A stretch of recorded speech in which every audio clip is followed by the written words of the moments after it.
What archaeology can tell us about the lives of children in England 1,500 years ago. So this was about the time of St. Patrick. St. Patrick, as we know, was born in England. He became captured by the Irish vagabonds and brought to Ireland as a slave, and he was a shepherd, basically. Then he had a revelation from our Lord Jesus Christ. He escaped, went back to Britain, told his family he wanted to go to Rome to become a priest monk, and he returned to Ireland after having a very vivid dream that the ancestors of the Irish were calling him back to save them. In other words, not only the deceased, but also the future generations. And he went back as the first bishop of Ireland. So that was a time of great change for the British Isles. And this is the time that they're talking about. What archaeology can tell us about the lives of children around that time. Following the collapse of the Roman Empire in the early 5th century, groups from Northwest Europe made their way to British shores. Germanic people settled in what is now England between the 5th and 7th century AD. The traditions around death and burial they brought with them provide us with a snapshot of the lives and deaths of people in these communities. Burials can also offer information about the frequently overlooked group children. This is by Christy Squires, Associate Professor Bioarchaeology, Stratfordshire University of the UK, on the conversation.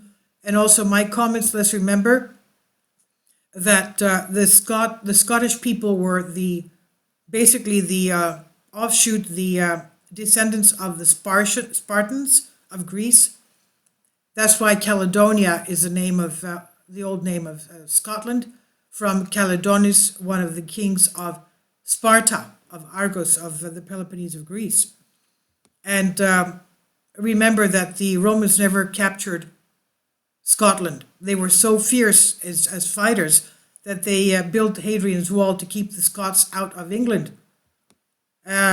So this is the time of this is the time we're talking about. Now, due to lack of written, and also they were Druids. They had the same culture and belief as the ancient Greeks. They were Druids. They followed the 12 gods of Mount Olympus and everything that the ancient Greeks were doing, which was not, of course, they were pagans. Now, due to lack of written record, our knowledge about people who lived in early medieval England, the article says, often comes from the excavation of burial sites.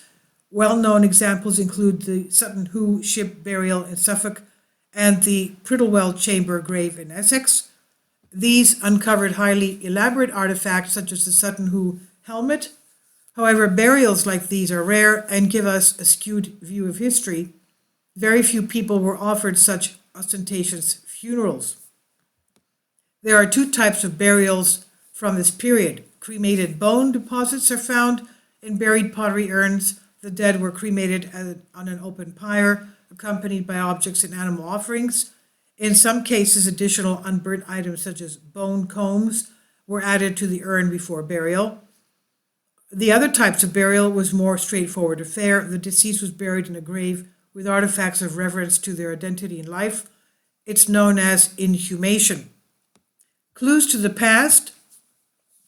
The objects buried with people provide important clues about their lives. Grave provisions from early medieval burials include jewelry and combs, knives, pottery, vessels. They also contain animal bones belonging to a range of species, such as horses, cattle, pigs, dogs, birds, and even bears. Regardless of the funerary rite bestowed on children, there are similarities in the objects that were bestowed and buried with these individuals. Analysis has shown that infants and children under 12 years of age were less likely to be buried with animal offerings, and where they were, a narrow range of species were gifted to the young individuals. Children were most likely to be gifted sheep or goat or pig offerings at the funeral. They were also more likely to be found with a narrower range of artifacts, including beads, rings, combs, knives, and spindle whorls than older members of the community. And in addition to items buried with children, Adult males were sometimes found with their weapons, such as swords, shields, and spearheads, while adult females were typically buried with their jewelry, including different types of brooches. The more restricted range of objects found with children possibly indicates their different social status, roles within the household, and identity in life. Interestingly, the cremated remains of infants and children were buried in shorter urns, while their contemporaries from inhumation cemeteries were interred with shorter knives than adolescents and adults. This potentially suggests that people were given longer knives or taller pots as they passed through key stages of life. Adolescence was a critical time in a young person's life as they took on new roles and responsibilities. Some of these roles are likely to have involved the management of livestock and participation in other economic activities such as crafting.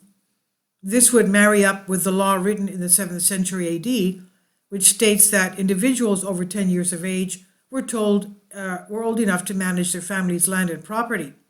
Therefore, increasing interaction with animals and greater economic contribution may have warranted the endowment of animals or a wider range of objects at the funeral. Even though children were socially distinct from older individuals, they were clearly cared for. They were included in household burial plots among groups who practiced cremation. Furthermore, when children were sometimes buried alongside adults in what is known as the multiple burial rite, the most frequent demographic pairing when this took place was of an infant or child and an adult, but we cannot assume that individuals found in multiple burials were blood relatives. Instead, individuals may have been buried together as they shared social attributes such as ideological beliefs or kin ties. Archaeologist Nick Studley has suggested that the caring responsibilities of adults extended to the afterlife, and this could explain why the demographic pairing is most common. Looking to the future, even though researchers are starting to pay more attention to children from early medieval contexts, the development of osteological techniques which are used to analyze skeletal remains and advances in analytical methods will allow us to learn more about the youngest members of early medieval society. Organizations such as the Society for the Study of Childhood in the Past, SSCIP, champion research that focuses specifically on children in the past and the important roles they played in society. The promotion of archaeological research focused on children will not only lead to a more rounded understanding of children from early medieval England, but also of young children from other points in history. So this is on the conversation by Christy Squires, Associate Professor of Bioarchaeology, Stratfordshire University of the UK. Please leave your comments and thank you for your support.